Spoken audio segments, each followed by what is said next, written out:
Assalamualaikum. Berjumpa lagi dalam video yang kedua. Perkongsian pengembaraan saya bersama wife pergi ke Norway untuk memburu Aurora Borealis. Alright.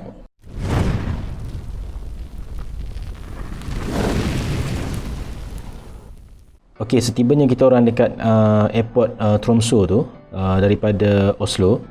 So sampai saja, pick up bag everything, kita orang keluar daripada airport dan terus cross jalan and then naik public transport lah, which is bus untuk route pergi ke bandar Tromsø lah. Bandar dia tak jauh lah, dalam 15 minit je macam tu daripada airport tu. Ikutkan Tromsø ni memang bandar yang berada ke utara Norway, dia panggil lingkaran Arctic tu kan, Arctic Circle tu.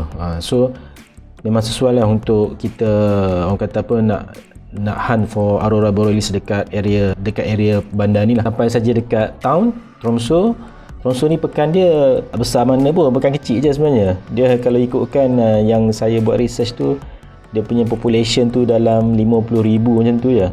50,000 ke 60,000 penduduk. Since bandar ni dia berdekatan dengan laluan kapal apa semua kan, kat laut. Kat situ memang cantik lah, dia punya pemandangan tu, ada pelabuhan kan, ada, dan memang kata apa, dalam keadaan yang salji macam tu memang cantik lah. Dan kita orang sampai dekat central tu, dekat Tromsø punya town. Langsung saja bas, memang berdekatan dengan kawasan tu, ada dipanggil Tourist Information Center lah, standard lah kan.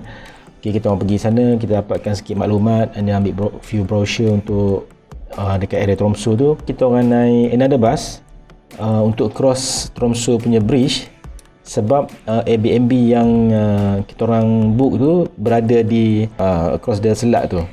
Tapi daripada bandar ni pun memang boleh nampak seberang tu kan. Rumah yang kita orang book tu melalui Airbnb tu tak jauh lah daripada main cathedral dekat bandar Tromsø tu. Kalau tengokkan cathedral tu, memang binaan dia macam agak contemporary juga, bukan macam conventional punya cathedral atau church, tapi dia bentuk macam tiga segi tau. Dia ada macam design dia lah, design Scandinavian punya jenis ke macam mana saya pun tak pastilah. And then masa sampai tu, bila dia tak expect yang kami sampai tu awal sikit daripada waktu yang sepatutnya. Jadi kunci tu dia tak letakkan dalam box yang dia bagi nombor kan. Biasa kalau Airbnb yang self check in ni, dia akan letak dalam satu box kan, yang dia bagi nombor combination tu, kita just masukkan nombor tu and dia buka, ambil kunci dan kita boleh masuk kat rumah tu sendirilah. So kita orang terpaksa menunggu dekat luar tu, and then kita orang try call this auntie ni, nama dia Mona ni, and then kita orang tunggu dalam dekat setengah jam juga kot, dalam 20 minit macam tu lah. Dan husband dia datang lah dengan, so sebenarnya tingkat atas tu dia ada dalam 3 bilik, and then ada common toilet dengan bathroom, and then dia bagi ada macam common space lah, macam ada ruang tamu kecil macam tu, siap kat tepi tu ada untuk cooking area. So sesuai lah, maknanya sesiapa yang stay dekat rumah tu kat bahagian atas memang tak kacau dia orang punya privacy dekat area bawah tu lah, dia orang duduk kat situ. Kita orang stay dekat Tromsø, kita book untuk 2 malam. So malam pertama, lepas pada makan malam simple-simple, saya dengan wife dia nak pergi explore apa yang ada dekat pekan Tromsø tu kan. Menarik juga sebenarnya kalau tengokkan dekat Tromsø tu, tapi tak banyak lah untuk malam tu. Kita orang just pergi berdekatan dengan area bridge tu, dah dekat situ je lah, macam tu. The first night masa stay dekat rumah tu, saya try jugalah pergi dekat balcony. Dia ada balcony dia tingkat 2 tu. Maknanya kalau ikutkan owner tu, dia kata kalau time Aurora keluar memang boleh nampak daripada rumah dia orang. Dan saya dengan bersemangatnya lah pada malam tu kan, tidur agak lambat juga. Tengok ini sambil-sambil tu buat research sikit, tengok dekat laptop kan, tengok website live Aurora punya website tu kan, dekat area Norway, macam live status lah berkenaan dengan Aurora punya area, dekat mana dia akan muncul, expected untuk muncul, and then berapa dia punya strength, macam tu. Memang kalau daripada susah nak nampak sebab dia ada light pollution kan. Kat bandar kan dia banyak lampu-lampu jalan, lampu building apa semua. Mata kita tu akan diganggu dengan cahaya yang ada dekat persekitaran kita. So bila kita tengok kat langit tu betul-betul gelap. Dia jadi macam ada cahaya kuning daripada cahaya jalan, lampu jalan apa semua. Jadi memang susah kita tak nampak. Lagi-lagi kalau masa tu Aurora punya fenomena tu, dia punya level dia tak berapa strong lah. So malam pertama end up memang tak berjaya nak tengok, sebab kita orang pun tak keluar daripada town tu pun, sebab dah malam kan, dah lewat dah.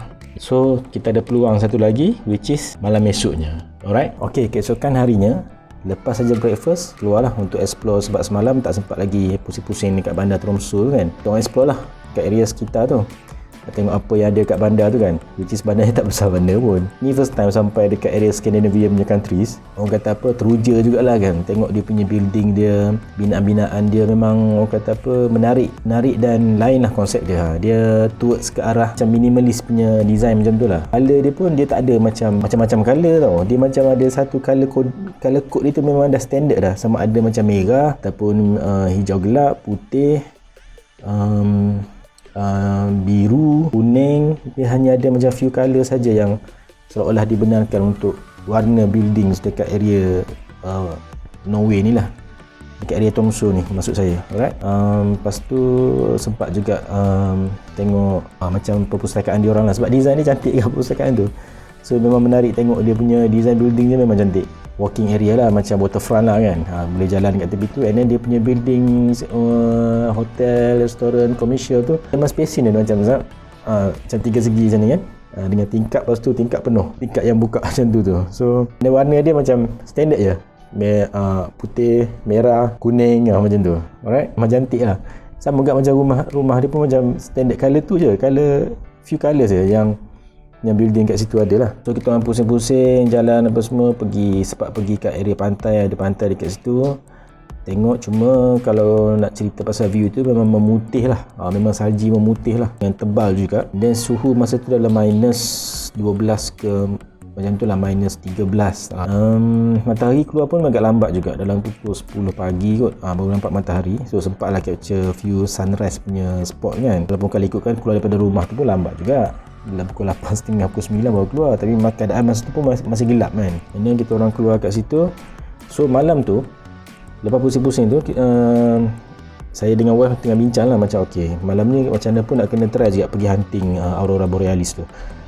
And then kita found out ada dua cara. Satu, kita boleh sewa kereta. Ni isu dia sekarang nak kena cari dekat area mana yang kita nak keluar tu, nak pergi tu dekat area mana, sebab kita tak tahu kan. Dia pun first time sampai. So kita bincang-bincang. Lastly kita buat keputusan untuk Aurora hunting punya trip pada hari tu juga. Dia punya dekat area town tu, dia ada banyak tour operator yang operate tau. Beberapa company lah yang buat package yang bawa ni, dia orang akan pergi dekat area yang biasa dia orang bawa untuk tengok Aurora macam tu. Ini apa yang menarik package tu, let's say kalau malam tu tak berjaya nak nampak Aurora, and then kita boleh datang lagi untuk the next day. Tak payah bayar dah, bayar sekali je, maknanya sampai kita nampak. Macam tu lah. Masalahnya kita orang ada satu malam je lagi kan, which is malam ni. So lastly kita orang decide untuk join this trip, Aurora Borealis punya hunting trip lah. Pada malam tu lah kita orang start dalam pukul 6.30 petang. 6.30 petang sebenarnya kat sana dah gelap, sebab maghrib masa tu pukul 3.30 petang tu dah maghrib. So 6.30 kita orang dah gather dekat that tour agency punya office. Dan kalau tengok kan memang dia pakar lah dalam bidang ni, memang dia punya operation memang dah lama kan untuk buat tour yang Aurora Borealis ni. So kita orang join dalam pukul 6.30, bas gerak. Alright, tak penuh pun bas tu, dalam 3/4 macam tu lah.